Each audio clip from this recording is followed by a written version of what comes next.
Hey, it's Dave Wyman. It's time for Football 101 after the Super Bowl. Chiefs winning 31-20. And I thought maybe the most underrated part, first of all, I thought it was kind of sloppy, the game itself. And for Patrick Mahomes in the second half, he was 58% completion percentage, which was not very good. The 2 touchdowns that he threw went a total of 2 yards in the air. And then he had a couple interceptions, but he did a great job with his feet. I thought the most underrated part of it, and the more I looked at the game, the more I felt this way, was about the Kansas City defense and how well they played. The last 5 games, they averaged something like giving up just 10 points.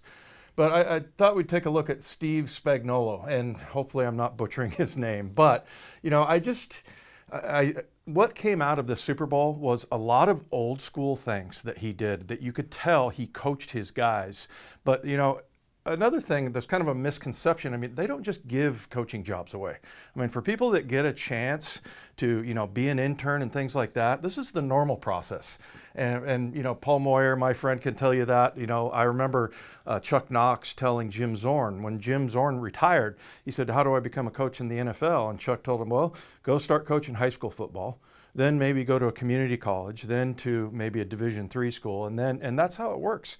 So Steve Spagnuolo, look at he was a grad assistant in 1983 at University of Massachusetts. That's where he started. And he coached all the way through from everything from being a grad assistant to an assistant coach. He coached DBs, linebackers, defensive coordinator. He went to two stints at the World Football, or what was that called? WLAF, which was the Barcelona Dragons and the Frankfurt Galaxy.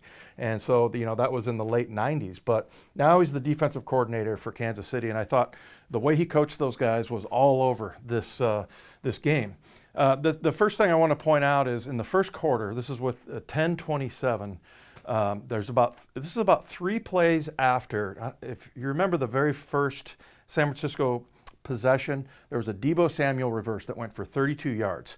That was the longest play of the day. That was given up in the first half. 3 plays later, the Niners come back, and this is part of, supposedly Kyle Shanahan's modern play calling and everything. It's a good idea. They'll come back 3 plays after and run the same thing and run a reverse pass. And so same thing, Samuel, pretty much the same look. What was different is now they weren't able to stop the run, but on the first reverse, these guys are run blocking.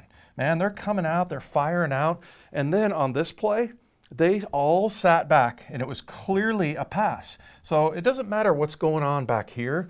You read your most basic keys, and that's the thing you're trying to figure out as a defender. Is it a run or is it a pass? And you can always tell. Not always, but I mean, for the most part, it's, unless it's like some kind of a run-pass option. But this was clearly a pass. And so what did they do? They just dropped back, and there was nowhere to go. So Deebo Samuel ends up, running for 7 yards, which is a good gain, but that they were looking for a home run there. And they end up getting 3 points on this drive here. So I just thought, looking at that going, my gosh, those are old school things. You can tell Spagnuolo has coached his guys up, to look at high hat, low hat, which means, low hat is if it's a run, they're going to be down here. And if it's a pass, they're going to be up here. So that's high hat, low hat. And that's just a basic principle. Those are the things that win games, not all the fancy play calling and everything that everybody's talking about now. Going back, I thought this was the most key drive of the game. I wanted to say Seahawks. Hopefully next year we'll be talking about this. San Francisco, 20-17 lead with 6:06 left in the fourth quarter. And so, they had a lead that they needed to sit on. So the very first play, they run a running play. And this kid, Noddy, he was the guy that, I think he saved 91 stray dogs or something, and really cool story about that. But this guy played his tail off. He was so good on the inside. And the other guy, a defensive tackle, Chris Jones, he didn't have a sack, but on 2nd and 5, he knocked a pass down. And Kittle was wide open. So, he got his hands up. And then 3rd and 5, and what they did is they ran cover 1. It's just as basic as can be. I guarantee you, I ran this in 1988, and it was the same formation, same thing, same principles. It's just exactly what they did right. What the San Francisco built, and this is on 3rd and 5, and if they get this, they may sustain this drive and hold on to the lead. So what they do, Kansas City, is they run cover one, and I thought it was like a blitz situation, but really what it is it's these two guys have this running back. It's man to man. So if he blocks this way, then he's got to go and what we call hug him, just stay near him, make sure he doesn't release. But the other linebacker, he gets a free shot, and we call this green dog. That means if your coverage goes to the other side, and the other guy has to cover him, then you can go rush the quarterback. And it's exactly what this kid did. His name is Ben Neiman. Ever heard of him? I mean, this is maybe one of the most critical points in the game, and he came and put a lot of pressure on Garoppolo and gets a huge hit on him right there.